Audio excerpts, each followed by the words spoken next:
Hebrews, Hebrews, Hebrews. This is Prophets of Awakening. What I'll be doing now on Tuesday nights is I'm gonna be dealing with exposing the New Testament and dealing with Yahushua and that whole little scenario. So I'm gonna call it exposing the New Testament. We'll do that every Tuesday. Uh, I want to let everybody know that you can go to our YouTube channel, Prophets of Awakening. Check out our videos. It's a lot of information given, and the videos connect dots for you and lead you into the truth of the Holy Scriptures. If you like what you are hearing and receiving on this channel, I'm asking you to like, share, and subscribe to the channel. It'll be greatly appreciated. For those that don't know, this is a okay. Give me 1 minute. Okay, for those that don't know, this is a non-Messianic channel. Okay, we deal with the Tanak and the Torah. Tanakh being the Old Testament, and the Torah being the first. Torah being the first 5 books of the Old Testament that was given to Moses by the Lord of Hosts. Shalom and welcome to Prophets of Awakening, and welcome to exposing the New Testament. Okay, we're gonna do our normal, which is a moment of silence, prayer, psalms, do some current events, and do some need to know information. Open it up for some questions, comments. Then we'll go into the topic. Okay, which is exposing the New Testament. Okay. So this moment of silence is for the Lord of Hosts and all that He's doing to bring about our prophesied deliverance in these last days.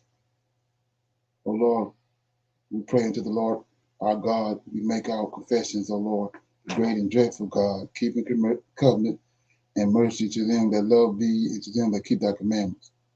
O Lord, righteousness belongeth unto Thee, but unto us a confusion of face, as it is this day, to the men of Judah and to the inhabitants of Jerusalem, and unto all Israel that are near and that are far off, through all the countries whither Thou hast driven us, because of our trespass that we have trespassed against Thee. Say, O Lord, hear this prayer, cause our face to shine upon Thy sanctuary and Thy people for Your sake. O Lord, open Thine eyes and incline Thine ears to hear and to behold our condition. O Lord, hear. O Lord, forgive. O Lord, hearken and defer. Hearken and do and defer not for Thy own sake. For Thy people and Your land need You desperately at this hour. Peace be unto you. Okay. With that being said, we're going to have a reading from the Psalms. Okay. Yes, shalom, everyone. I'm going to read Psalm 147. Sing praise to the Lord. Praise ye the Lord, for it is good to sing praises unto our God, for it is pleasant, and praise is comely. Verse 2. The Lord doeth build up Jerusalem. He gathereth together the outcasts of Israel. He healeth the broken in heart, and bindeth up their wounds. He telleth the number of the stars. He calleth them all by their names. Great is our Lord, and of great power. His understanding is infinite. Verse 6. The Lord lifted up the meek. He casteth the wicked down to the ground. Sing unto the Lord with thanksgiving. Sing praise upon the harp unto our God, who covereth the heaven with clouds, who prepareth rain for the earth, who maketh grass to grow upon the mountains. He giveth to the beast his food, and to the young ravens which cry. He delighteth not in the strength of the horse. He taketh not pleasure in the legs of a man. The Lord taketh pleasure in them that fear him, in those that hope in his mercy. Verse 12. Praise the Lord, O Jerusalem. Praise thy God, O Zion. For he hath strengthened the bars of thy gates. He hath blessed thy children within thee. He maketh peace in thy borders, and filleth thee with the finest of the wheat. He sendeth forth his commandment upon earth. His word runneth very swiftly. 16. He giveth snow like wool. He scattered the hoar frost like ashes.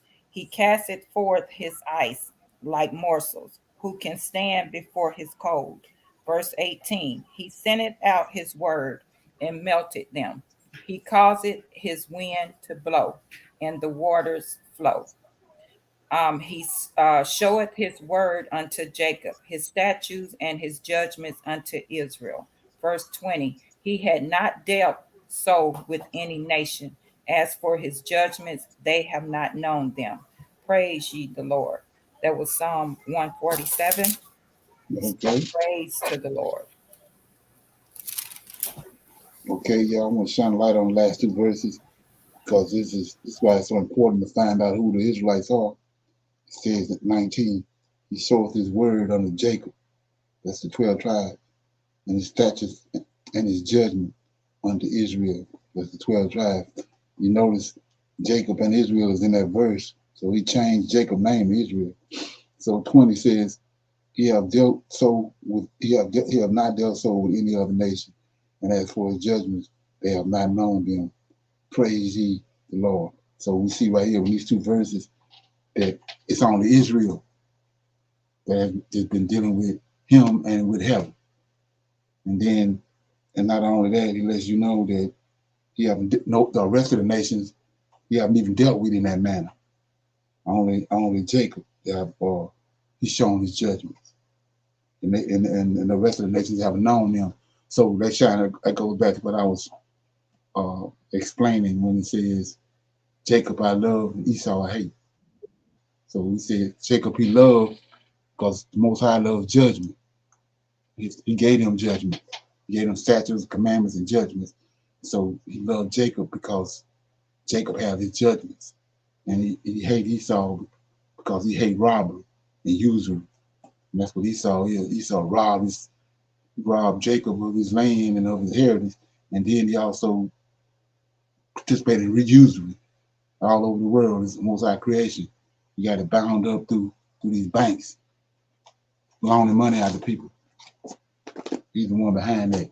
He goes way back to the Khazars, which is later connected to the Knights Templar. Okay. Anybody else have any comments on that? Okay, we got some current events here.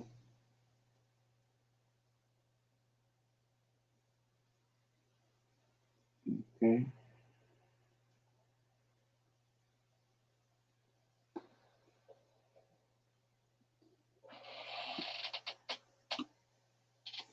Okay.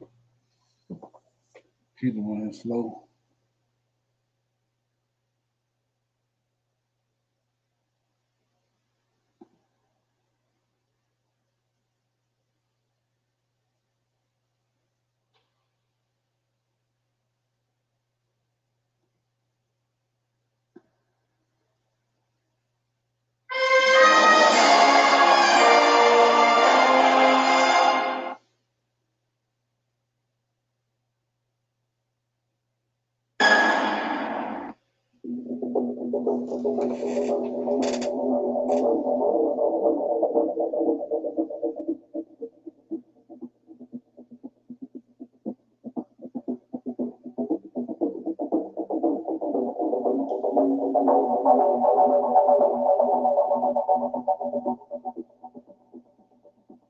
What's up, family? This is your man, not your boy. Go Black to Africa. You know, I did a video about a month ago sharing about the people in Congo, educating their folks about them being part of the children of Israel, the original Black Jews. It got a lot of attention in different foreign lands, but there were those who responded coming from Europe. The brothers who stated the case from Congo had this response in showing the Bible that these churches preach that don't tell you who they're actually referencing. He's going to break it down to you what Scripture says the color of these people are. I'll be back. Mesdames, Messieurs, bienvenue. Vous avez suivi, on a suivi ensemble l'émission très intéressante avec nos invités, Dr Aké Dieudonné et Dr Kim Fortuné. Ils ont d'ailleurs passé comme ça 2 jours de conférence. Voilà, j'espère que ça va revenir encore parce qu'il y a beaucoup de gens qui ont demandé. Apparemment, on n'a pas très bien suivi le jour même de... What do you think? I'll say this in closing.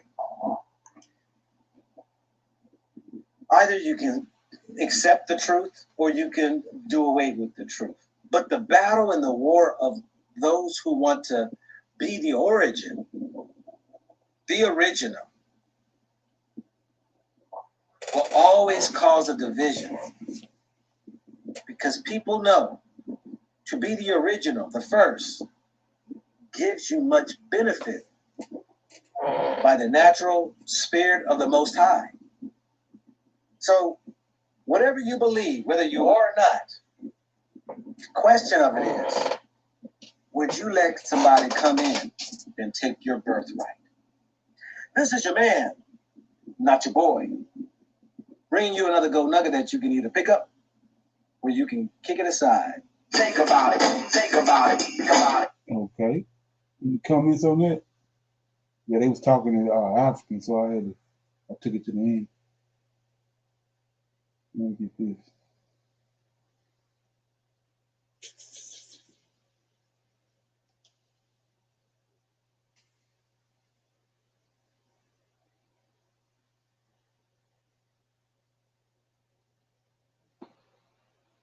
Okay.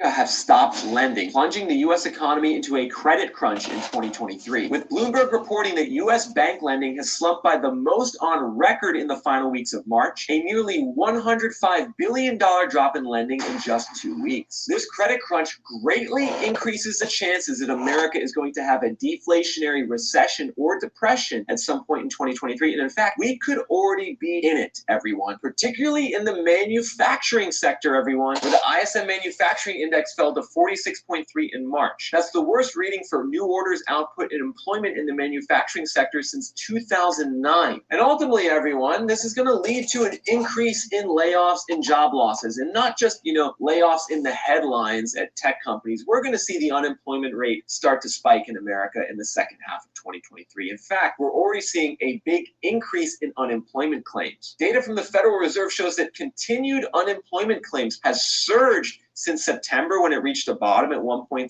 million people. That's now all the way up to 1.8 million at the end of March, beginning of April. More people on the unemployment roll is a signal about what's going on in the economy, everyone. It's not good. Additionally, ADP, the private payroll company, just came out with a new jobs report last week that showed that America added 150,000 jobs. Now, that was still positive job growth, but when you dig into the employment report that ADP released, the numbers weren't so good for certain parts of the country, particularly the South, everyone. We can see that according to ADP jobs numbers, the South has lost employment over the first 2 to 3.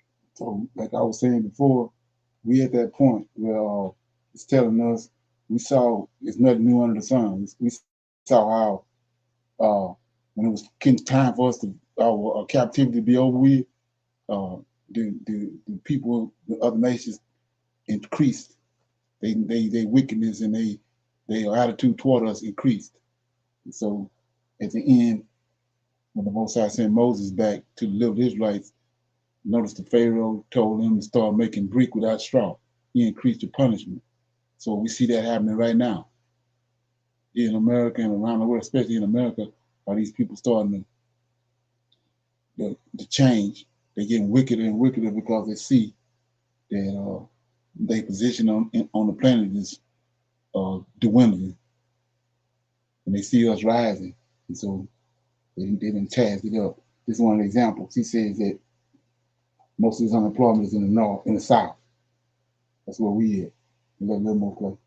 3 months of 2023, you can see the western southern region of Texas, Oklahoma, Arkansas, Louisiana has lost 161,000 jobs. South Atlantic, including Florida, Georgia, South Carolina, North Carolina, has lost 100,000 jobs. We also have areas like Tennessee and Alabama losing jobs. And so this is not good for the housing market, everyone. All these recessionary headwinds and job losses, particularly in the South, because the South is building lots and lots of new homes and apartments. There's almost 800,000 homes and apartments actively under construction in the South as we speak. That's a record high, even. Yeah. Anybody have any comments on that? Okay. We got another one right here pertaining to the same thing.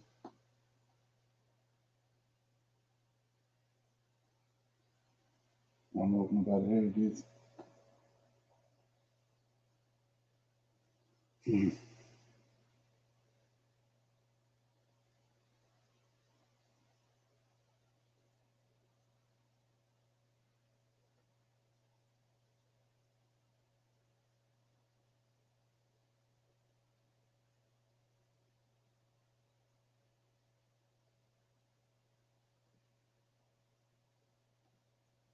Officials caught talking racial, racist, but their own truth indeed. Here it is. They're insignificant in my life. Yes. They bring The whole saying their is, you know, goes around, goes around. It will. I told you it will. Yeah. I know what 2, 3 deep holes are here in a meeting. I can't ask you better. These are our 3 doves. But the thing of it is, you know, We actually told the truth. I've known 2 or 3 hit men. Very quiet guys. Yeah, We cut no mercy. yeah, It's in Louisiana. Louisiana, because it was all market rap. Yeah. Yeah. yeah, but here's the reality. If a hair on his wife's head, her son's head, or any of those people that really were behind all that, if a hair on their head got touched by anybody, who would be the bad guy? Yeah. I heard the other day, said, I heard 10 or 12 people going to the sheriff. I said, let's get 20. They don't have a goddamn clue what they're getting into. Oh, yeah, because but everybody. I'll tell you something. If we're back in the day, when Alan Marshall take a damn black guy, whoop their ass and throw them in the cell, I'd run the sheriff. Well, it's not like that. I know. We're taking that on Mud Creek and hang them up with the damn rope. Yeah. But you can't do anything about it. They got more rights than we got. That's how you feel, homie? Okay. Let's do it. Put them all up. You heard officials talk about killing people, terrorizing black folk, how many hitmen they actually know, and what they would prefer to do to black people overall. The officials come from Oklahoma, right? They were involved in the recording. You have Sheriff Kevin Clardy. You have District 2 Commissioner Mark Jennings. You have a sheriff's investigator, Alicia Manning, and jail administrator, Larry Hendricks, not pictured. District 3 Commissioner Robert Beck, not pictured. Also is cited in the audio. The conversation occurred following a Board of Commissioners meeting on March 6th. Let me stop right here. What you just witnessed, what you just heard, is what we call systemic racism. It is systemic racism. It is embedded into the cultural normality of their operational dynamic. They are expressing their bias, yes, in a private conversation, but they have public responsibilities. Do you not believe that their internal private bias plays out in their external public execution of their job? That makes it systemic. It is now codified inside of a system, a structure, a design that we pay for. So literally in this county, black people are paying for their own oppression by way of their taxpayer dollars. This is why it's important. Let's talk about other parts of the recording. All right, the transcript suggests that the group first started discussing a recent fire which killed a woman and her 2 dogs. The group joked about the woman's body parts falling off her body. and that it is similar to eating barbecue. So we get her in the body bag, and Kylie goes, "You do know what we got to do, right?" Faith goes, "No, what?" He goes, "You got to preheat the oven, 350 degrees. Leave her in there for 15 minutes." Said Clardy. Everybody laughs. Let's put up the governor. He's a Republican, by the way. Okay? Oklahoma Governor Kevin Stitt is calling for these 4 McCurtain County officials to resign immediately. Wasting no time in making this proclamation. He did not say, "Let me verify this or verify that. Let's wait for an investigation to be completed." He said in a statement, "I am both appalled and disheartened to hear the horrid comments made by officials in McCurtain County." Governor Kevin Stitt said in a statement Sunday, "There is simply no place for such hateful rhetoric in the state of Oklahoma, especially by those that serve to represent the community through their respective office. I will not stand idly by while this takes place," the governor said. Let's talk about threats against reporters, all right? This has become kind of a new thing since the era of Donald Trump. It is okay to threaten violence against those broadcasts. I know I get my fair share of death threats daily. Here it is. The trio was supposedly frustrated with the Gazette News, portraying the sheriff's office unfavorably in their reporting. Well, you don't say. William Hammond and his father, Bruce William Hammond, paper's publisher, have been advised to temporarily leave town. CNN affiliate KJRH reported. For nearly a year, they have suffered intimidation, ridicule, and harassment based solely on their efforts to report the news for McCurtain County. Kilpatrick Townsend, the law firm representing the Willingham family, told CNN in a statement, "It is so bad for this family. They have been encouraged to leave their own community." Okay. You heard what these individuals were saying among each other, how many hit men they know. Not one person in this conversation said, whoa, buddy, wait a minute. What do you mean? No, everybody was on the same page. Everybody was speaking the same language. You see, when the book is written for you, you don't need a particular organizing structure in order to be an organizing structure. While they may not all go to the same Klan meeting, they all have the same ideology, and that makes it dangerous in itself. Okay. Any comments on that? Anybody heard anything about that? No, sir, I haven't. Shalom. But I did hear about the Republican representative in Tennessee, Paul Sherrod. I think that's how he pronounced his name. He wanted to bring back hanging, and that was just March the 1st of this year. He was on. I heard about that. So they're trying to make it, he's bold enough to be on the television saying it. They recorded him and placed him on there. So again, like they were saying, former President Trump, he was bold enough to talk, and he just, waking up or rallying up the people that wants to. And after a while, they're going to come out of the woodworks, and they're going to just start talking and doing. Right. Exactly. Okay, let me get this right here. This is some need to know information right here.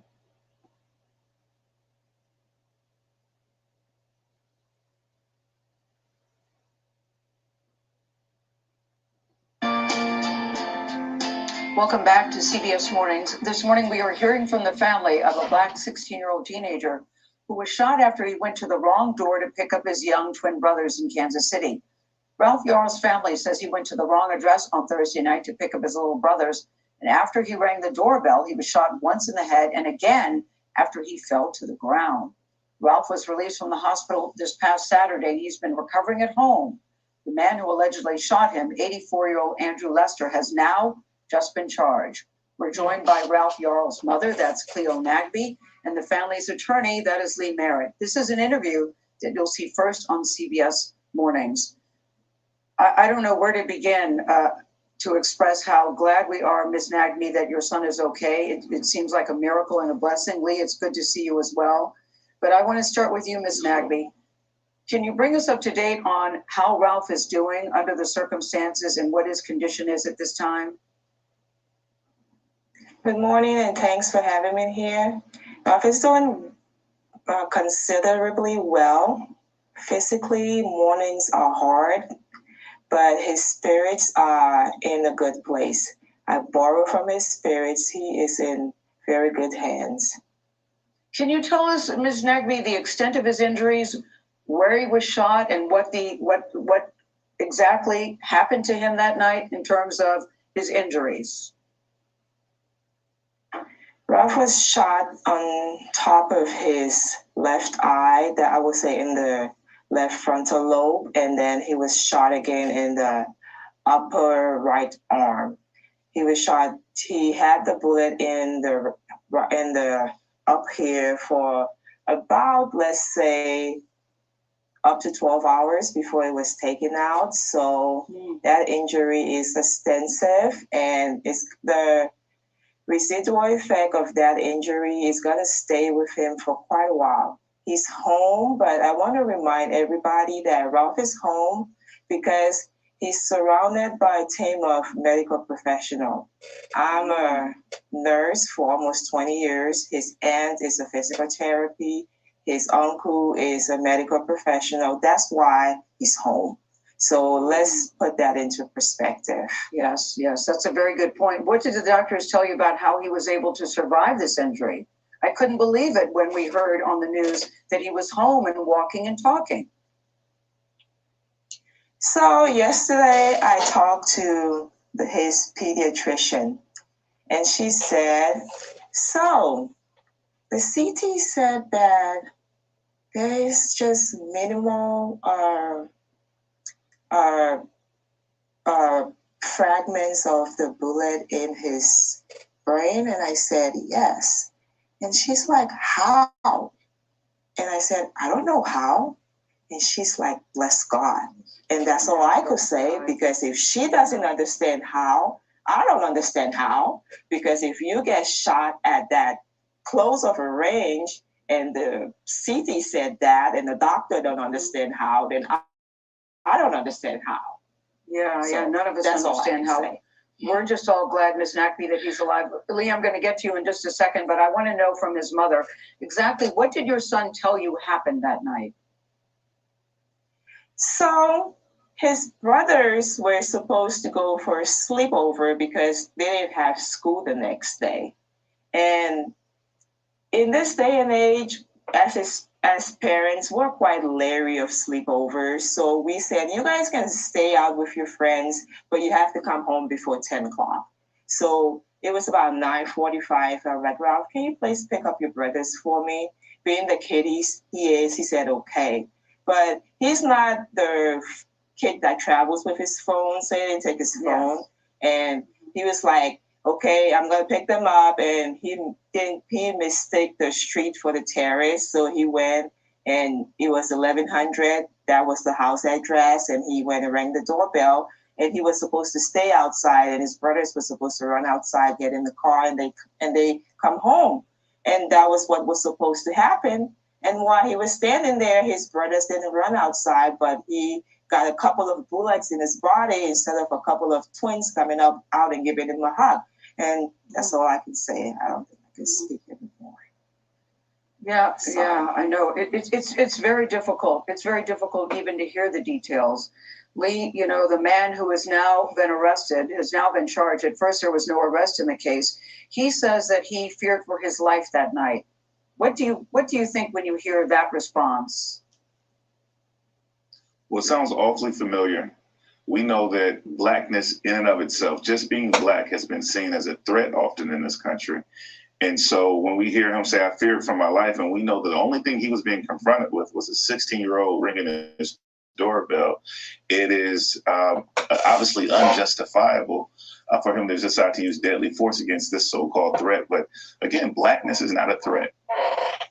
The prosecutor in the case said, Lee, that there was a racial component to this case, but he didn't elaborate. Can you elaborate for us on what exactly that means in this particular case? Well, I'm interested in hearing what Prosecutor Zachary Thompson, who we will speak with later today, is referring to as the racial element. There's some obvious racial elements. It's a white shooter. It's a black boy. The white shooter perceives the black boy as a threat, and we hear that a lot, right? We saw the law enforcement community respond by essentially criminalizing the boy and not criminalizing the shooter, the 80-year-old man who shot an unarmed kid. He went home and slept in his bed that night. That's kind of common in the United States in terms of the racial dynamic in our justice system. But I'm not sure what Prosecutor Thompson was referring to exactly. The man in this case is 84 years old. Does that mean anything to you? Does that say anything to you? Was age a factor here? Or do you think that this was strictly a case based on race and he says he was afraid? Yeah. Well, we want to know more about Andrew Lester and his mindset. The fact that he's 84 years old will be a consideration in terms of what he thought leading into the moment. But I'll remind you that the former president and the current president of the United States is about that age as well. It's not an age that's sort of over the hill for everyone. And so he had an opportunity to make intentional decisions, and he decided to shoot a 16-year-old boy. Ms. Nappi, I want to close with you about your son, because I've heard him described as a kind soul, quiet, friendly, well-mannered, super smart, and a musical genius. And that's not his mother talking. These are people that know him as friends. What can you tell us about him? What kind of child is he? What kind of teenager is he? If your business kept employees on payroll throughout the pandemic, Innovation Refunds conceived and may qualify for a payroll tax refund. Anybody have any comments on that? You heard anything about that? Shalom. I've heard I have to about say, it. God Oh, was go with him ahead. on that. Sorry, I was Okay. just saying God was with him on that. Shot in the face, and he's still alive and up and walking. God Right. is watching over him. Exactly. Yeah, point blank, too. Right up on him. Yeah. Okay. Anybody else? Yes. They said they arrested him. He's the 84-year-old, and they are going to charge him. Okay. Yeah. They said that the first one would under the law, stand your ground or whatever. He should had something should have been where he really felt afraid. Like if the young man was banging on his door, threatening him, nothing of that happened. So even the neighbor is going to, testify of what went on. So, because she actually saw it. So he's going to, I don't know, they're going to give him some years. Okay. Yeah, that's not the only case, too. I think it's another case similar to that. All of them happened the last couple of, I think, over the weekend or within the last 4 or 5 days. That ain't the only one. Yeah, so like I was saying, you can see everything is getting close to us leaving here, and the stuff just it's intensifying. But there's nothing new under the sun. It's all unfolding. Right. Slowly, but it looked like matter of fact, it looks like it's going a little faster now that people are really realizing and showing the true colors of what is going on. And Israel has been, she is back home already, rebirth. Israel Right. has. Okay. Yeah. Yeah. It's like I said, it's when you know the patterns, it's nothing new under the sun. It's happening all the same thing that happened before is happening again. Right. So I'm gonna open it up for some Q&A. Any comments, questions about anything that anybody have they want to talk about? They come across? Any questions? Okay. Shalom. I just wanted to make a statement. Last week we talked about the Walmart's closing, right? And Right. today I was watching where they're going to also be closing a lot of the Best Buy stores. Um, in a lot of areas. And a comment on the last video clip that you played, right? There was a lot of other choices that the old man could have made. He could have kept the door locked, dial 911 or whatever, but he ended up shooting him twice. He Right. shot him in the face, and then I think he shot him in the arm or something like that. So Mm. I I just think that it's a lot of excuses when it comes to shooting us as Black people, and you just get so tired of hearing the after statements that they have to say about our children, our sisters, our brothers. Oh, they were nice. Oh, they done this. Oh, they done that. It's too late for that type of speech. And the brother was saying that Blackness is not a threat. Is not a threat, but to them, they look at it as a threat. That is the reason why they have no problem with shooting us. Right. Exactly. Yeah. All that stuff still on the books. What they originally put in the Constitution.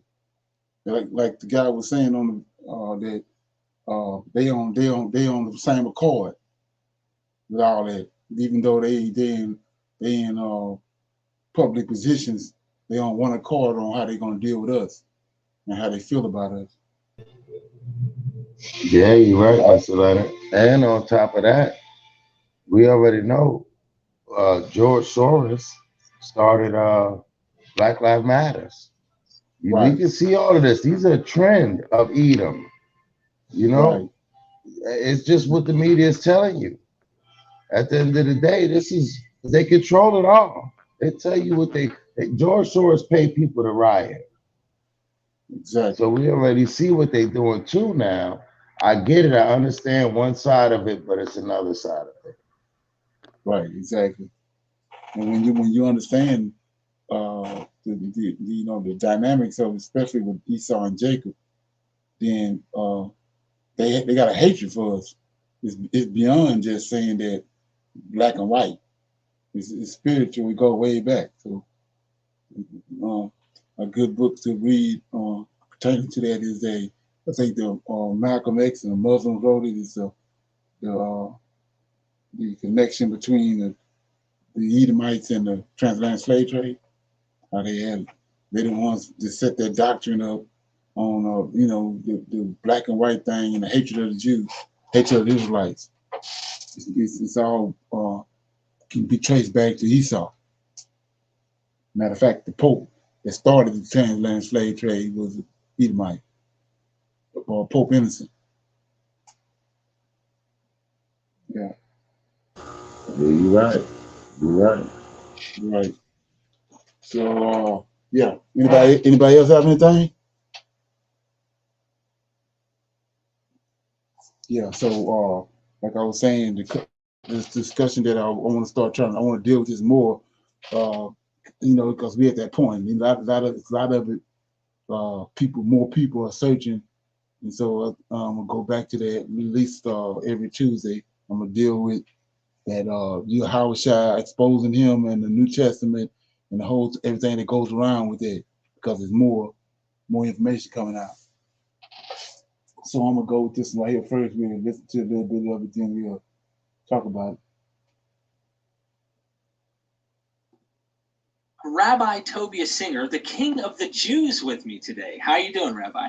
That's good. I like that. I'd appreciate if you would continue to refer to me in that way. No, it's wonderful being here, and I'm in Jerusalem, which is the real Jerusalem, not the fake ones that they have. There are like a number of cities in America that have one.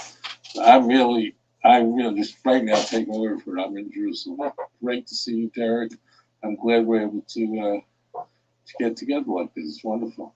I am too, and you've caught my eye for quite some time. while I was surfing through YouTube a long time ago. I got to get our audience acquainted real quick, and I'm sure most, if not all of them, know who you are. At the same time, I'm going to give my backdrop. See, I remember when I was studying William Lane Craig and the apologetics as a Christian, and I saw this DVD that I bought at a Christian bookstore, and there you were arguing with William Lane Craig. And what was that debate over? What was the topic on? The doctrine of the Trinity.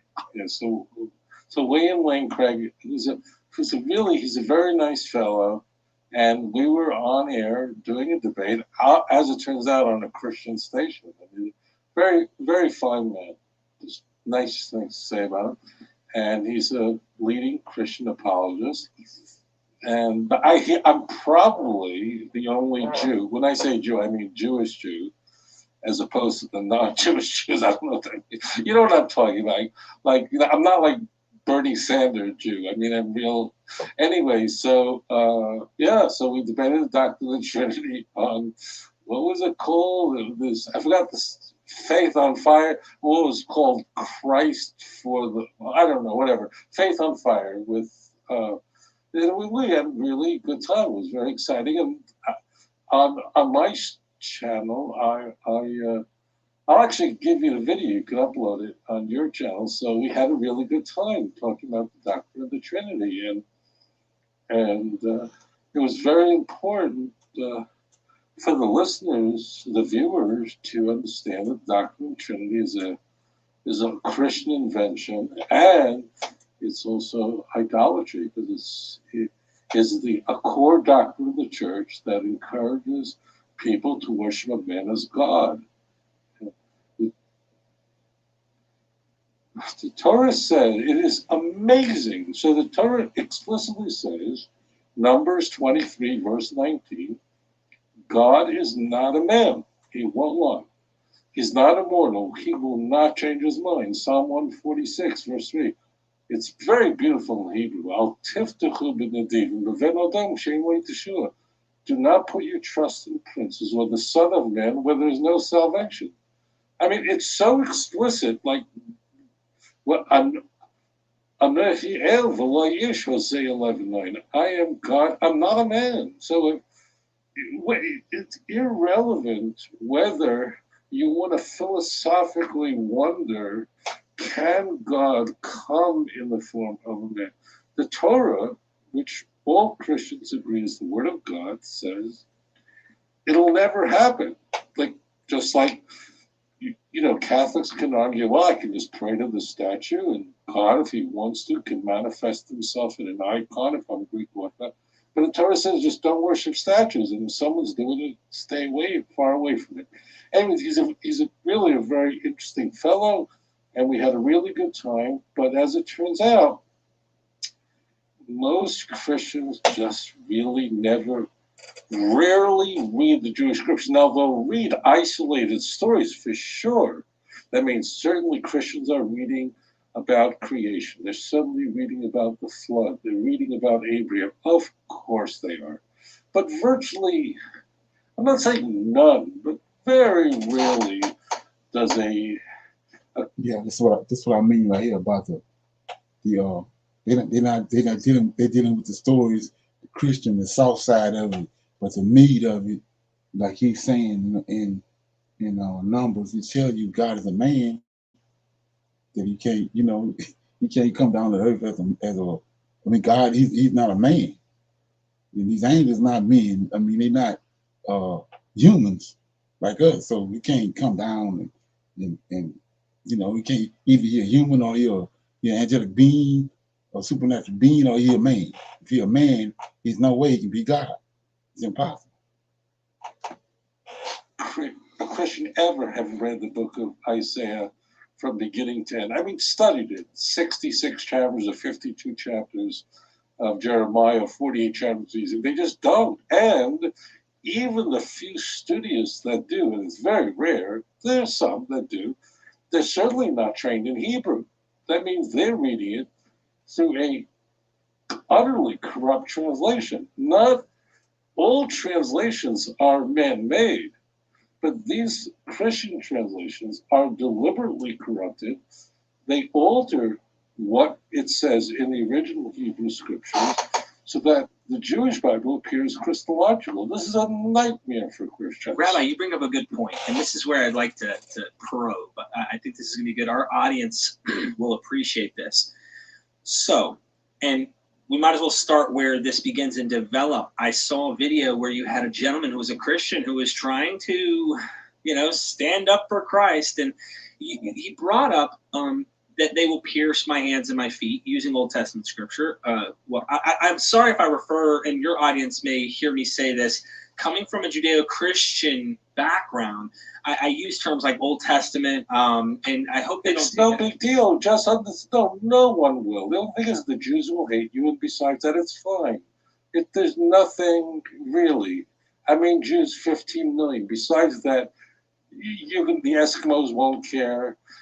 You're doing fine, and that's your core audience is the Eskimo and the Luxembourg. They won't care, so you're fine. The Jews are going to hate you, and besides that, you're gonna be just fine. So you're absolutely right. So what happens is that if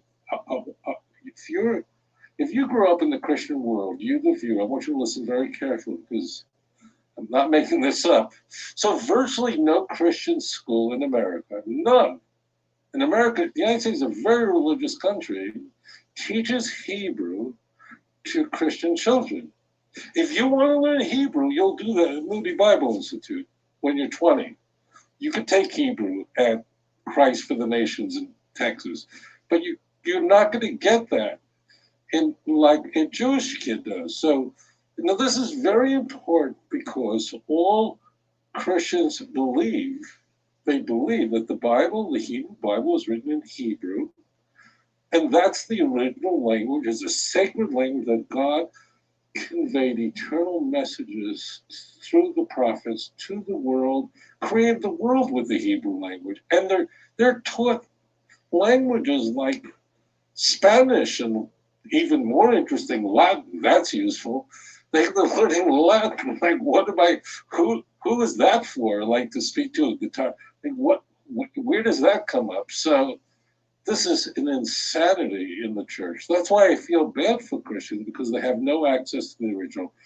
So let's talk about this. Yeah, let's probe into that, because you bring up a point of the Septuagint, and as Christians who. So everybody knows what Septuagint is, right?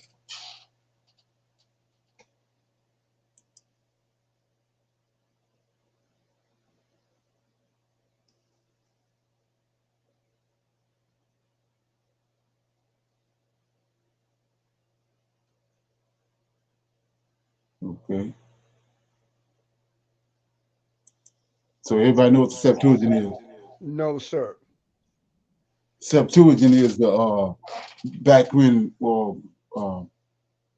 it's actually complicated, but they're gonna kind of talk about it. But our language is Hebrew, so the Old Testament was written in Hebrew. That's the Holy Scriptures, but the New Testament never was written in Hebrew.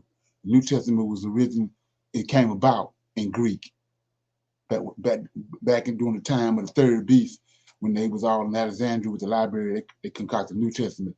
So in order for them to get all those books they wrote, with the so-called church fathers, they wrote it in they had to translate the Old Testament into Greek.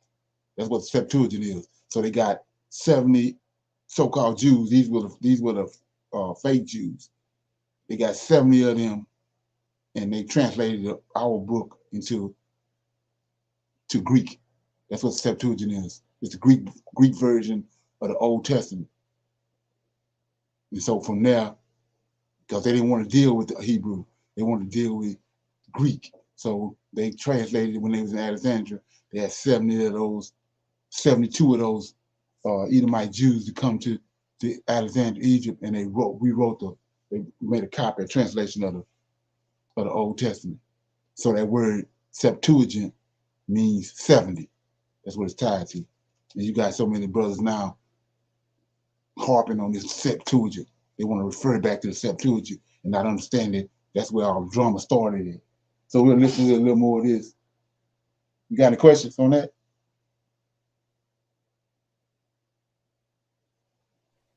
Okay. No, sir. Thank you. Go ahead. Come at this, they're thinking, hey, the Septuagint is older. I mean, look, the New Testament literally uses the Septuagint as its source, they say. Now, you mentioned something, and I don't want to Well, it does everybody good that's on here, or just anybody that's dealing with prophets of awakening, to get you a copy of the Septuagint. You can get it used. So your thunder. Yes, sir. Don't never steal my thunder. It's I really don't important. ever. Because I'm not that secure. If you steal my thunder, I'll be in therapy for a year. So Okay, please. let me just stop here. Just You know watch where the I'm going. thunder. Yeah. So first, I want just people to understand the setting. I don't like going to church and start bothering Christians. I'm lecturing in Jerusalem to a packed audience. It's not like I went to an Episcopalian church and started up with Hillary Clinton. I was just doing my thing in a synagogue, but a lot of Christians come to my lectures.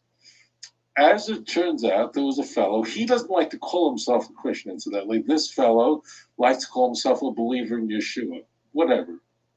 The key is, so he raised his hand and began to challenge what I was saying, and he wanted to show me that in the Jewish Bible, in the Hebrew Bible, it explicitly describes the crucifixion, for example, and he quoted Psalm 22, verse 16. Now, a caution for you, the viewer, you're watching the show. So this is just a little technical point, so no one's confused. If you look up this passage in a Christian Bible, it appears in Psalm 22, verse 16. If, on the other hand, you use a Jewish Bible, we can just published by a Jewish publisher, the same verse appears as verse 17. It's the same thing. Why is not important. It's the incipit that's whether it gets counted. So Psalm 22:16 in the Christian Bible reads, "Dogs have encompassed me, a company of evildoers have enclosed me." And now in a Christian Bible it says, "They pierced my hands and my feet." Yeah. That sure does sound like a crucifixion. I saw my Lord and Savior there when I was reading it as a Christian. You know what I mean? Right. So yeah, I feel you. Now, here's an interesting thing that most people don't notice. Okay. And I pointed out. This is never quoted in the Christian Bible.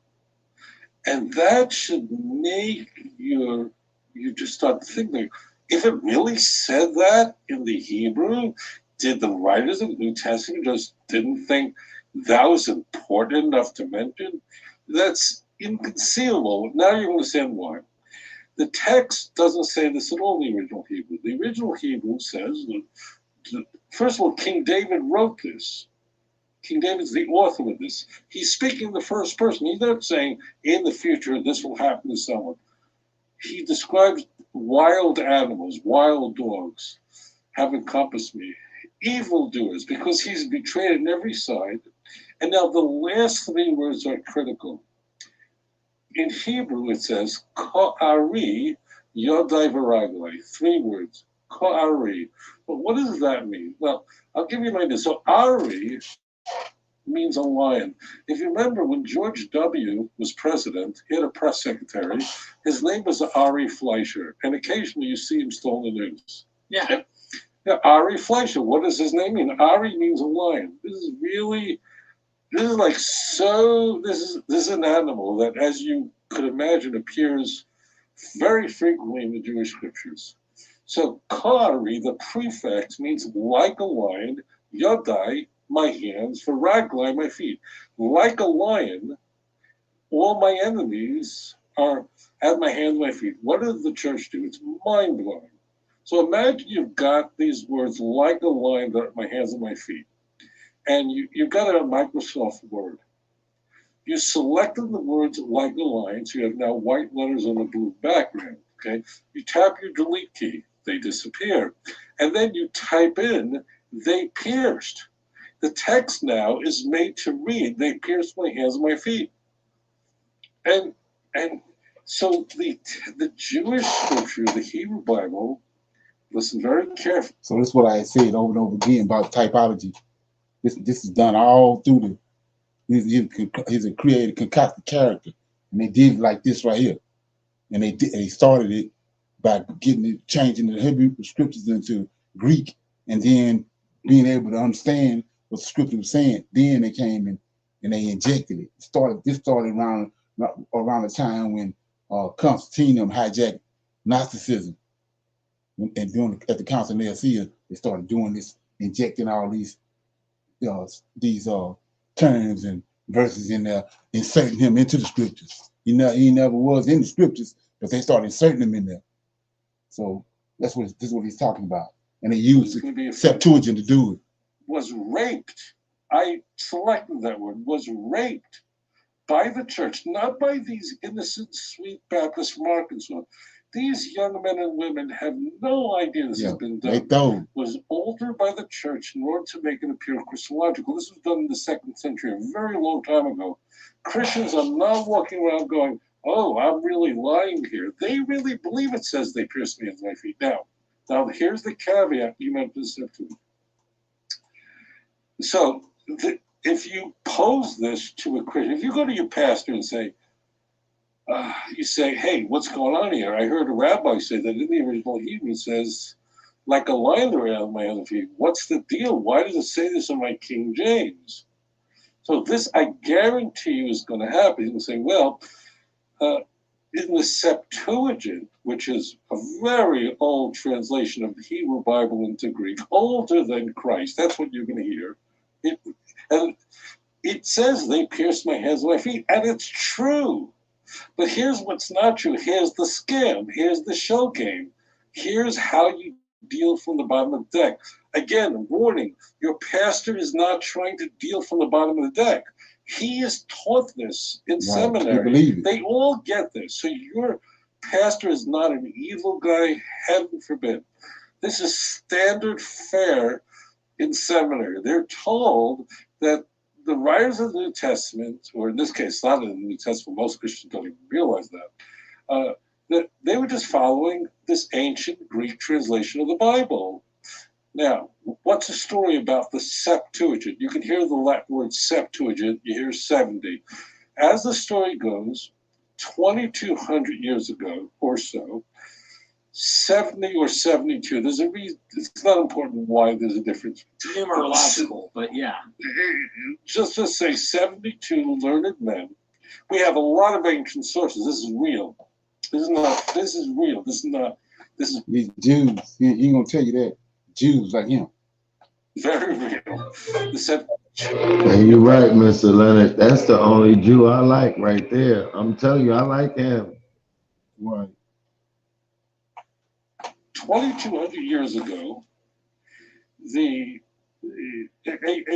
Greek king wanted of Egypt wanted to have for his library in Alexandria a translation of the Torah of Moses, of the 5 books of Moses, of the Pentateuch. He took 70 or 72 great learned men. We know this. We know this from 50 sources. And they translated the Torah, that means the Pentateuch, that means the 5 books of Moses, into the Greek language. That was the first time that we know of that the Hebrew Bible was ever translated into a foreign language. Okay. Now I'm going to call it the scam, but I want you to don't go back to your pastor and start yelling at him because your pastor doesn't know any better.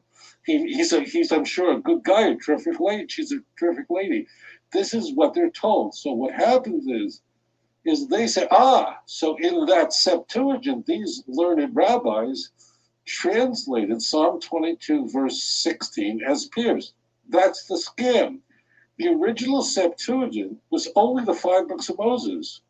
The book of Psalms is not part of the 5 books of Moses. The book of Psalms is in the writings part of the Jewish scriptures. The Hebrew Bible is divided into 3 major sections. That's why it's called Tanak. The Torah, the 5 books of Moses, that's the law of Moses. You have the prophetic writings, and that would begin with Joshua and then with the book of Malachi. And then you have the writings, the wisdom literature, which includes the book of Psalms, Proverbs, and so on. So this section of the Bible was never translated by those rabbis into Greek. It's nonsense. What happens later is that eventually there'll be demand throughout Egypt and throughout the empire, where Greek is the lingua franca, let's render the whole Hebrew Bible into Greek. And the church is going to do this. The most important figure in all these translations, and many of them produced, is going to be Origen. Origen is a 3rd century church father. Everything I'm telling you is standard scholarship. There's no conspiracy here. So this guy Origen is one of the church fathers. I'm thinking that everybody understands it. The so-called church fathers that they're saying was Jews or Israelites, they're not. They these people, these Greeks and Edomites. They're the ones that attacked our scriptures way back in the day. And like you said, they the ones concocted the Septuagint. That's what they feeding off of. It's corrupted. They done already corrupted that. And so he was also talking about. Let me pay this out. I'll talk about it. Haven't read Wikipedia. I guarantee you go on there, it's all there. I have about 5 chapters in my books. I'm not trying to sell books. I have loads of chapters covering this from every angle. We're going to be putting that all in the description, by the way. So if anyone's interested, please go there and check it out. And I know you didn't want me to, but I'm going to. No. You could do it. It's fine. It's all good. It's all okay. So I think I'm going to cut it off right there. So just to get you to understand, first of all, we'll go to the scriptures. I want to show you something because we're always talking about this, just laying a foundation for people that really haven't heard this or don't really understand it. So you have to go back to Daniel right quick to understand what's being said, what's talked about. You got to go to Daniel chapter 8. Daniel chapter 8, and I'm gonna start reading it. Daniel had a vision of a ram and an eagle, right? And then you go to he gave him the interpretation. The interpretation starts in. Let me get my Bible and tow that up. So in Daniel chapter 8, starting at verse 15. Okay. Let's get it.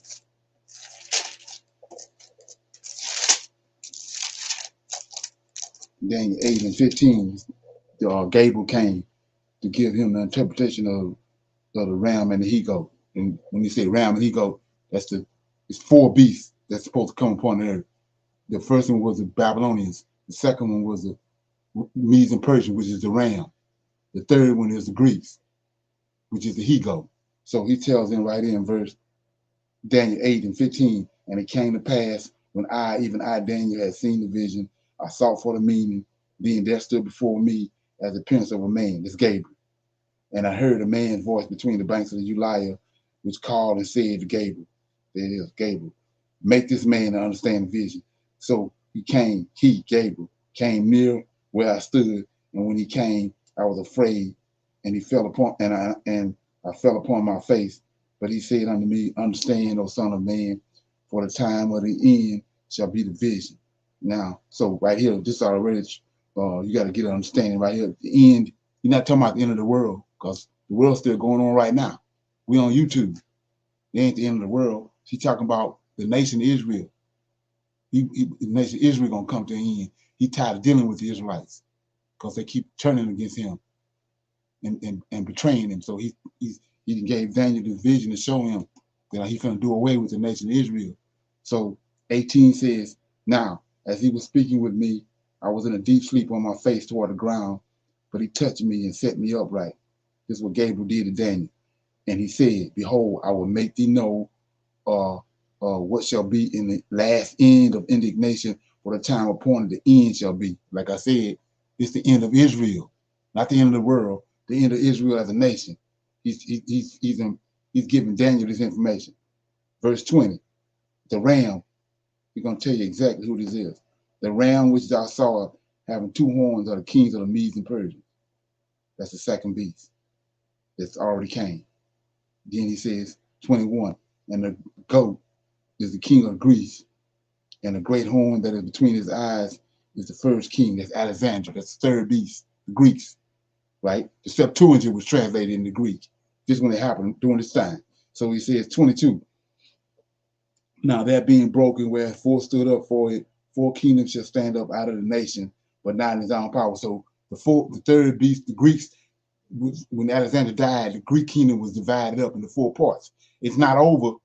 It's still going, but it's been separated into four parts. It's still going. Then 23 says, in the latter times of that kingdom. So at the end of the third kingdom, when the transgressors are come to a full, a king of fierce countenance and understanding dark sentences shall stand up. That's Antiochus. So right at the end of the third beast, you see this king of fierce countenance is going to stand up. Then 24, his power shall be mighty, but not by his own power. He shall destroy wonderfully. He shall prosper, practice, and he shall destroy the mighty and the holy people. So right here is when the holy people, that's Israel. This is when Israel got destroyed at the end of the third beast. This is where the tribulation, all this tribulation coming in there. So they got destroyed right here at the end of the third beast in 25. And through his policies, also he shall cause crafts to prosper in his hand. He shall magnify himself in his heart, and by peace he shall destroy many. He shall also stand up against the prince of princes, but he shall be broken without hand. So we know this prince of princes is his name Yahweh. These angels are prince. Michael, Gabriel, and all them, they prince. So the prince that's over Israel is Michael. Just look at that right quick. I don't want to get all too, just trying to show you, put the timeline for you. So if you go to chapter 10, you're going to see that who the prince is, prince of prince. Chapter 10, verse 20, Daniel 10 and 20. Then said he, know thou wherefore I come unto thee, and now return to fight. This Gabriel talking to Daniel. Then he says, then said he, knowest thou wherefore I come unto thee, and now return to fight with the prince of Persia. This is an angel right here, this over Persia. And when I am gone forth, lo, the prince of Greece shall come. That's another angel from Greece, third beast. Then 21, but I will show thee that which is noted in the scriptures of truth. That's the book that they're looking on in heaven. Gabriel and Michael says, but I will show thee that which is noted in the scriptures of truth. There is none that holdeth with me in these things but Michael, your prince. So he's talking to Daniel Israelite. And he said, Michael, your prince. So Michael the prince over Israel. That's who destroyed Antiochus. It's right here in verse 8. It says, let me get it. Yeah, it says in 25. And through his policies, this Antiochus Epiphanes is in the third beast. And through his policies, also he shall cause craft to prosper in his hand, and he shall magnify himself in his heart. And by peace he shall destroy many, and he shall also stand up against the prince of princes. That's Michael. But he shall be broken with a hand. And we see that in the Maccabees. First Maccabees, he destroyed Antiochus Epiphanes. So the Israelites got destroyed back in 70 AD. And so that brings in what I was trying to tell you about the Greece and the Septuagint. So if you go to, let me get it. You ain't got to go there. You can. Some people got this book, but some of them don't. But it's in the pseudepigrapha. It's called the Letter to Aurelius, and it breaks down that whole thing about those 70. He's saying wise men. He's saying wise men, but they're 70 Edomites. They stole the land at the time of Antiochus. When Antiochus came and destroyed the Israelites, they came in and they occupied the land from 143 BC when Antiochus destroyed the Israelites and ran them out to 70 AD. Those weren't Israelites in the land between that period. Those in 70 AD they were ran out. But in that time period, they got 70 million Edomites that was in the land of Israel posing as Israelites. They came back in 1948, like they said. So he took 70 of them and brought them to Alexandria. They wrote the Septuagint. So he's fumbling around with that because he don't want you people. The average person don't know that, but these Edomites was in the land, posing as Israel. Like he said, it's a whore. It's a whore in the land of Israel. And nobody don't want to deal with that. Not the real woman, there's a whore there. That's Esau. She decked in red. It's Esau. And so from 143 BC to 70 AD, they was in the land posing as Israelites.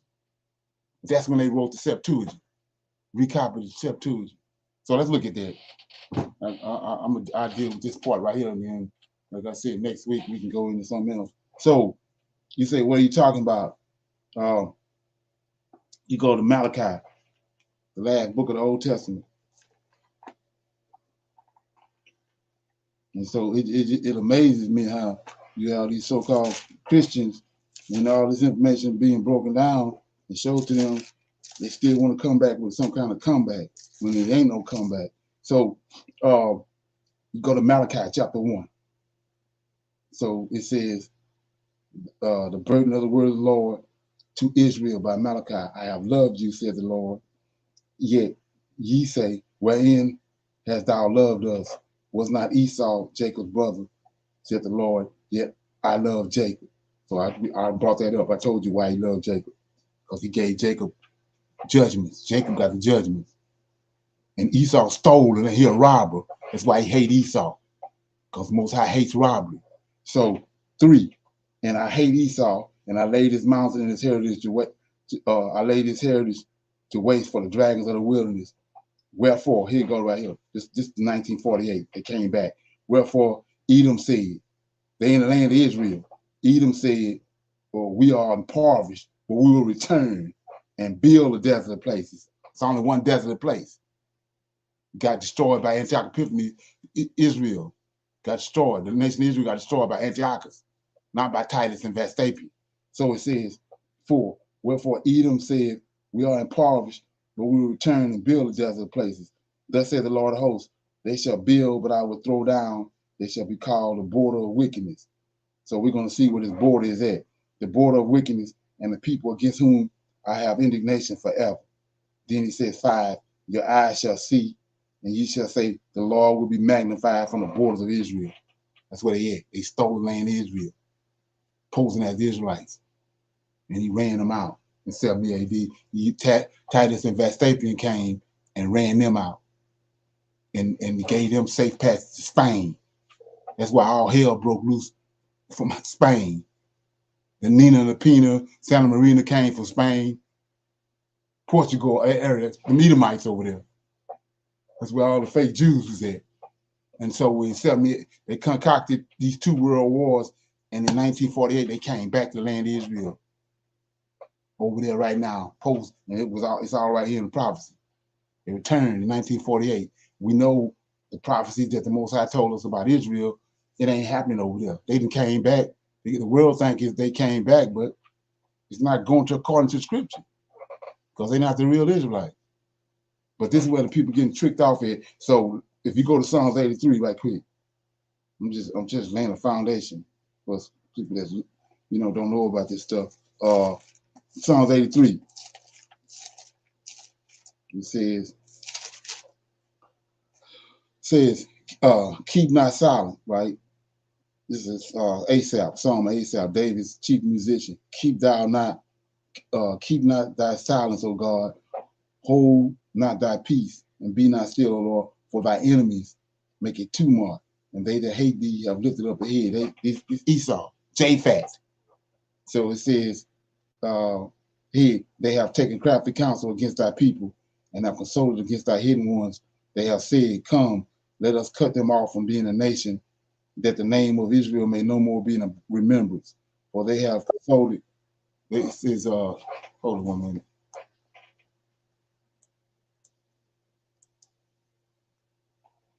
Okay. It says, for they are consulted, this is 83 and 5. They are consulted together with one consent. They are confederate against thee. Tabernacle of Edom. See that? He's showing you who it is. Okay. The tabernacle of Edom and the Ishmaelites, the Moabites, the Hagrites, these are people that Esau was the ringleader. And so he the one that came in and stole the land. Let's look at that right quick. I'm in Obadiah. We go on to something else. So I'm in the book of Obadiah. Okay. Right? And it says, show you when it happened. This tied to what I just read in what I just read out of Daniel chapter 8. So it says right here in verse Obadiah is only one chapter. That's been tampered with. We know it's more than one chapter, but that's been tampered with too. But it says in Obadiah chapter verse 10, for thy violence against thy brother, shame shall cover thee, and thou shalt be cut off forever. In the day, all this already happened. I told you back during the time of Antiochus. In the day that thou stoodest on the other side, in the day that strangers carried away captive his forces, foreigners entered into his gates and cast lots. So same lots that Joshua took them out, and they got the land by lot, 12 lots. Esau stole the same land by lot and started calling himself by the same name as the 12 sons of Jacob. That's the whore. So it says, cast lot upon Jerusalem, even thou was one of them. Thou should not have looked on the day of thy brother in the day that he became a stranger. Neither should thou have rejoiced over the children of Judah in the day of their destruction. Neither should thou have spoken proudly in that day, in their day of distress. Thou should not enter into the gates of my people in the day that of their calamity. Yea, thou should not have looked on their affliction in the day of their calamity, nor have laid hands on their substance in the day of their calamity. Neither should thou have stood in the crosshairs to cut off those that did escape. Neither should thou have delivered up those that did remain in the land. So he had the remnant. The Most High always, Lord of hosts always leave a remnant. He called during the time of Antiochus when they was rounding up the Israelites and killing them. He delivered up the remnant. He saw because he wanted the land. So at that point, what we just read in Daniel chapter 8, when he says he's going to destroy the holy people, that was in 143 BC. And Israel was no more a nation at that point. But they then came with I'm showing you what they did with the Septuagint when they translated our scriptures into Greek, all that. They wrote all that out. They got all that. They didn't translate it and hoodwinked it to the point where it leads you to the New Testament, which is all Greek. It had nothing to do with us. Characters and everybody in there. There's no Hebrew names. It's all Greek names. Now you got people coming back trying to make Paul give him a Hebrew name, and all these other men, Matthew, Mark, them all Edomites, them European names. And now you got people trying to give them translated into Hebrew names when that's how they came about. It's because it's Greeks, Edomites, and Greeks that concocted it, and the church fathers, they all got European names. Them ain't no Israelites. We was ran out of ran out of Israel in 143 BC, and then we was on the west coast of Africa. Those nations that was on the west coast, the history of the nations on the west coast, that's us. We wasn't even there. We wasn't even in that situation. That's these people right here, these Edomites. And like I said, they got 12 of them rabbis. You don't see nobody in the Old Testament called a rabbi. So these rabbis, they got 12 so-called wise men rabbis, and they took them to Alexandria, Egypt, and they did the Septuagint. That's where the drama started at. That's tied to the Qumran community that's in the caves in Qumran. They found a whole cave full of nothing but fragments because they were tearing up the script. They was rewriting it and tearing the scriptures up. And so then, like I said, when you got clowns that come along now and trying to force feed you with all that stuff that has nothing to do. They don't have no bearings on us at all. So that's the history of the Septuagint. Any questions on that?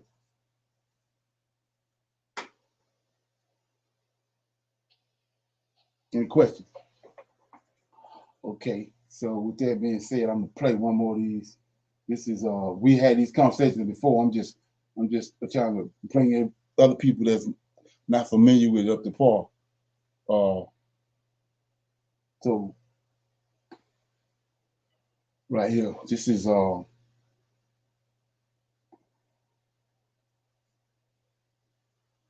was telling you about the 12, the 16 crucified saviors. It was 16 God dying and rising saviors before Jesus, what they call it, Yahushua. It was 16 before him. The Mithra, Zoroaster, and they died. The Roman world was worshiping Serapis. They died. They poured water in the wine. They just taught in the temple at 12 years old. All those are characteristics.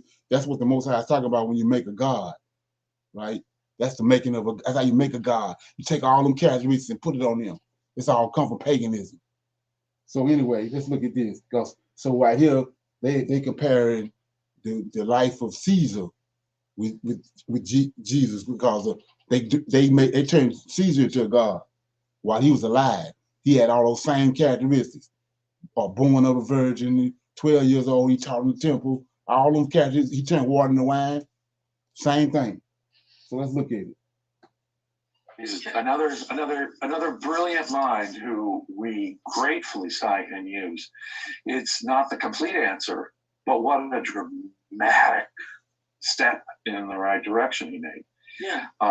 The parallels between Jesus Christ and Julius Caesar are, some of them, perfectly inescapable. Some of them are along the lines of parallels of the sort that Atwell observed about Titus and the Flavians, or that we observe about the Flavians. The descent from Galilee down to a triumphal entry in Jerusalem, the fulfillment of the prophecy, right, as that Jesus had made there from the Garden of Gethsemane even to his triumphal entry into Jerusalem and the destruction of the temple that Jesus had predicted. That just appears to be a perfect echo, if you will, the triumphant echo of Jesus's own journey and prediction for being fulfilled. There's a similar sort of parallel with Julius Caesar. He descends from Gaul, crosses not the Jordan but the Rubicon. He's killed by the Roman Senate, the Roman Sanhedrin, right? His own people, right? His own people, right? For claiming to be a king. And Jesus was not actually claiming to be, just like he wasn't claiming to be. Exactly. So, and more than that, Kuroda points out that clementia, mercy, loving your enemy, forgiving your enemy, was something that Julius Caesar was famous for doing. After the famous Battle of Pharsalus, which Julius Caesar won, and he defeated Pompey the Great in, he pardoned many of the rebel the Republican leaders who'd fought with Pompey, including the men who would later go on to be his assassins. Brutus, Cassius, the men that led the effort to kill Julius Caesar when he became dictator for life, were men whom Julius Caesar had pardoned and in fact had elevated to new political rank and authority.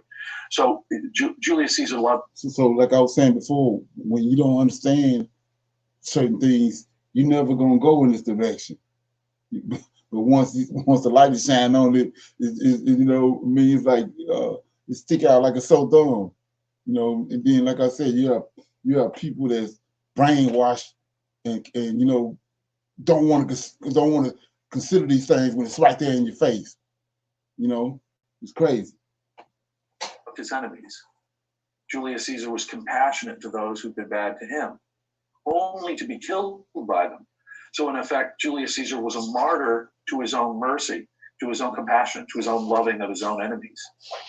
And clementia, or mercy, compassion, was first deified and celebrated on coins at about the same time that Julius Caesar was himself deified.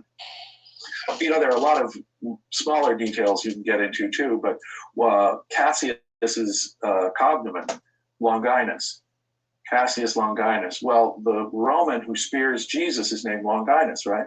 And he turns out to be a Christian saint. And Saint Longinus, the guy in the Gospels who spears Jesus through to make sure he's dead, stabbing Julius Caesar, stabbing, we have Cassius Longinus stabbing Julius Caesar. We have a Longinus, a Roman, stabbing Jesus. And guess what the feast day for St. Longinus, the Christian guy, is? The Ides of March. Mm. So there's almost an inescapable connection in various ways between Julius Caesar's own story and that of Jesus. Kuroda is satisfied that fully explains Jesus. I do not think that fully explains Jesus, but it certainly creates a type, a topos, if you will, because he was the first Roman. He was the first Roman to be deified, well, since Romulus. And the cult of the divine Julius was actually created right about, say, roughly 30 BCE. That is to say, about 33 decades before the alleged birth of Jesus, during the reign of Augustus, who was emperor when Jesus was born.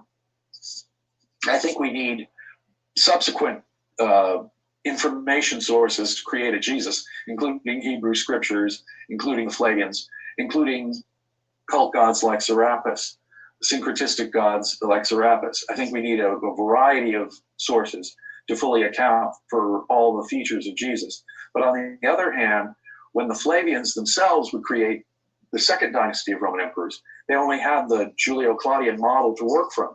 And so they naturally would have based their own divine cult on the cult of the divine Julius. So if there are parallels between Jesus and Julius Caesar, let me suggest to Francesco Kuroda that they come by means of the Flavians. They come in by later emperors who are adopting Julius Caesar as a model for themselves. And therefore, Jesus in the Gospels will have characteristics both of the Flavians, to show that Jesus is prophetic of their future activities and coming, and he'll be an echo of Julius Caesar, just to show that this is all part of the same package deal here, you see. I like that. Yeah, that makes sense to me. I mean, the prophecies do point to the time of the Flavian dynasty coming into reign. And okay, any comments on that? On blue. You want to check it out? It's Jesus was Caesar. You want to check that out? Anybody got any comments on that? Okay. Shalom. Okay. I wanted to go back to when did he say, or did you say 16 deflating dynasty? Who are those 16? Or did he say that deflating dynasty? No, it's 16 crucified saviors. But I said he's talking about the Flavians.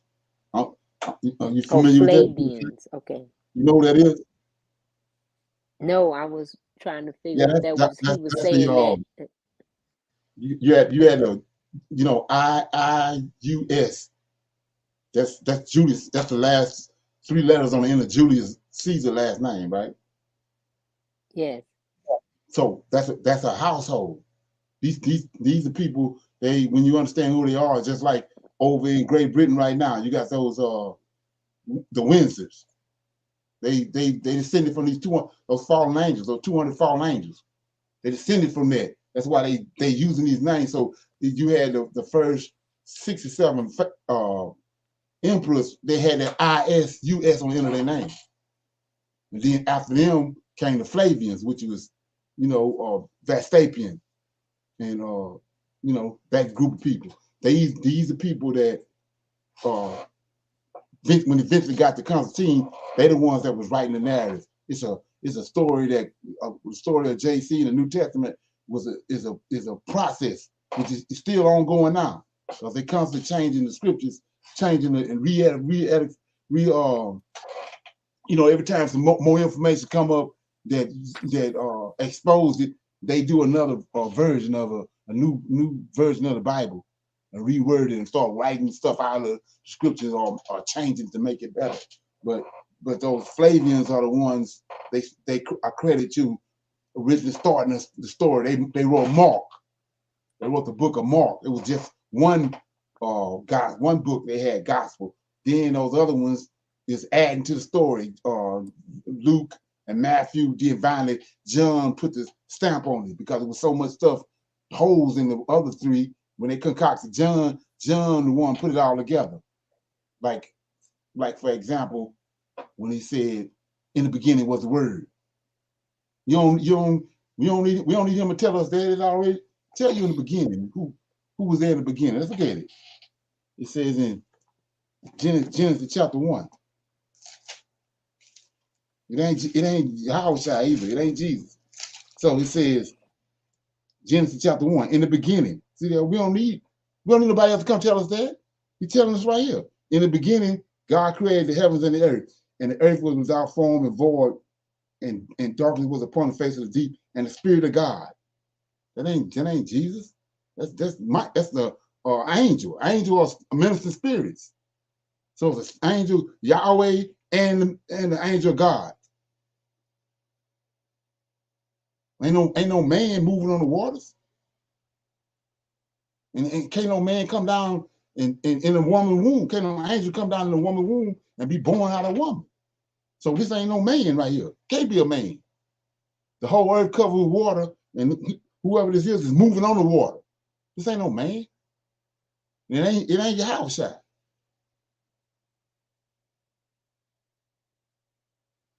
And you throw it if you believe it. Because it ain't none of him. It's this Yahweh, and he has a redeemer that he had from the very beginning right here. Let's look at it. Isaiah 44 in verse 6. Isaiah 44 and 6 says, and then once it's shown to you, you know, it's self-explanatory. Scriptures open up. Chapter 44 of Isaiah, verse 6. Thus said the Lord, the King of Israel and his Redeemer. So what's a Redeemer? The Savior. So we go to Savior way back here in Isaiah. We got the Redeemer way back here. This who redeemed Israel out of Egypt. This who redeemed Israel out of Babylon. This who coming to redeem us. He's way back here. Matter of fact, here in Genesis 1 and verse 2, it's moving on the water. Yahweh and his Redeemer, both of them there. You don't need nobody else. You don't need nobody to come and be born of no woman. Like the guy's telling you, that's all from the Greeks. You don't see none of that terminology in the Tanak. Okay? Okay, a little bit of this. Any comments? Question? Okay. Hi, William. I have a question for the rabbi. Why would two Marys go to the tomb of Jesus with spices after the Sabbath? Was this custom that women could touch a dead body? So I want to say something before I play this. So notice when he was crying and Mary came and put a alabaster box. There ain't nowhere in the Old Testament where these flowers coming from. And then right here, she at the tomb with flowers. That ain't in the Old Testament. Like the guy saying. None of that following the Tanak of the Torah. It ain't got nothing to do with the Tanak of the Torah. That's added. That's the most stuff. Since this would make them unclean. Thank you. Here we go. That is such an important question. Why did the women go to the tomb to bring spices to anoint the body on Sunday morning? So as it turns out, this is a question that no one asks. I've never heard it. It always seems to me to be the elephant in the room because it demonstrates that the story of the empty tomb never happened. And you're going, what? And I need to explain this.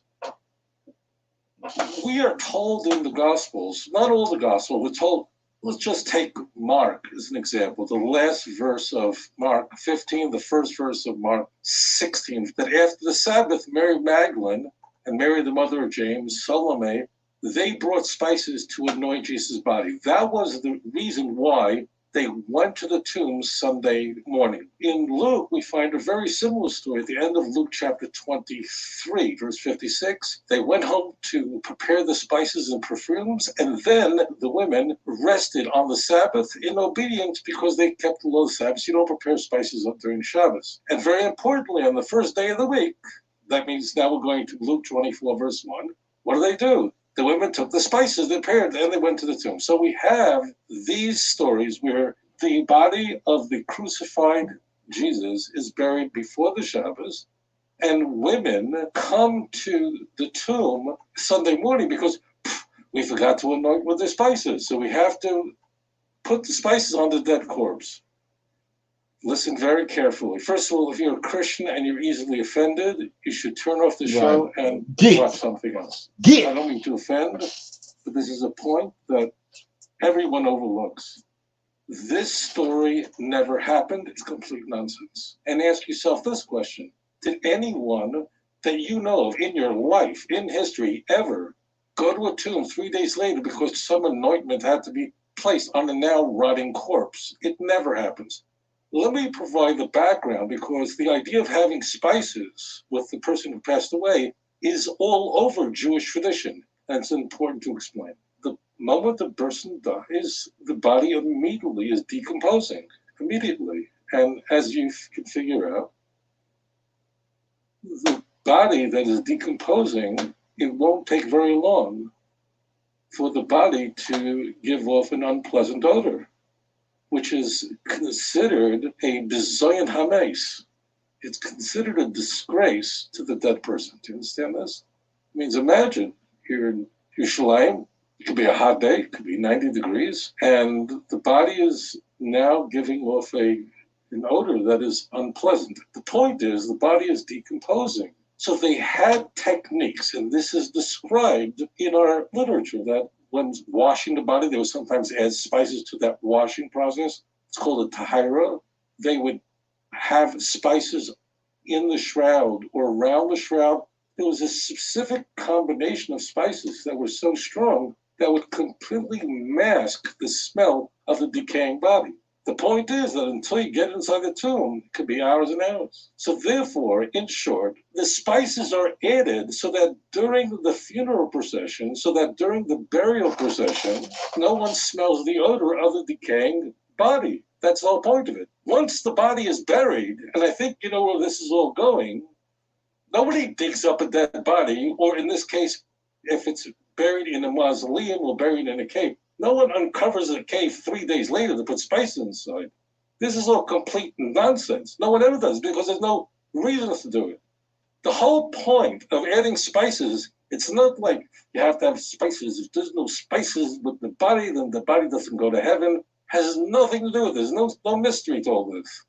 Therefore, the story that we find in the very first verse of Mark chapter 16, in Luke in chapter 24, verse 1, that never happened. That's all nonsense.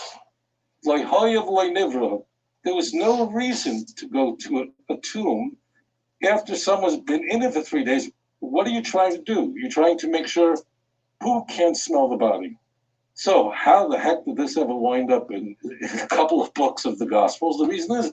Okay. So, like I said, there's no more need to be said. Just like it's all about critical thinking and breaking out of that spell that's been put on you. That's all you take.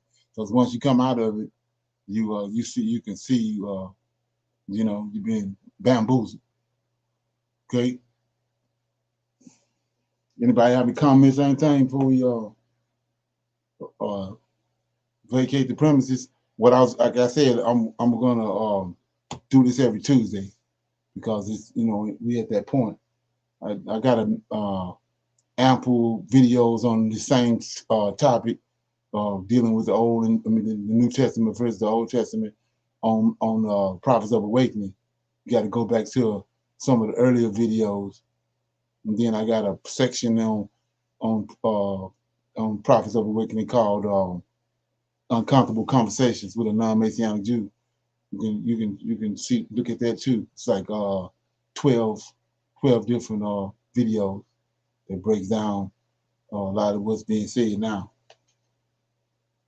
like I said before, you have to, first of all, you got to understand, a lot of people don't even know what the Septuagint is, but then you have to understand how we got the Septuagint. Then you have to understand when the Israelites left. Very few people know that. They looking at 70 AD. We know it's not Israelites. The Israelites been gone. They left way back in 143 BC. Those people are corrupted. That's there. That's why they cause so many problems for the Roman Empire. They have an unnatural zeal for the scriptures, perverted zeal for the scriptures. They ain't Israelites. We have long been cast out of the land. Okay. Anybody got any comments on that? Questions about anything before we go? Not at this time. Okay. So like I said, right, yeah. So we're on tomorrow. We'll pick up where we left off last week. We'll be reading through the scriptures. We're in Genesis. I think we're at chapter 5. So we're gonna read and break down some more of the book of Genesis tomorrow at same time, 8 o'clock. Yes, Okay? sir. Yeah. I'm gonna say shalom, everybody. I'll see y'all tomorrow, 8 o'clock. Shalom. Shalom. Yeah, you got the question. You got the question. Try to get them all together, and you can ask them tomorrow. Yes, sir. All right, shalom. Shalom, everyone.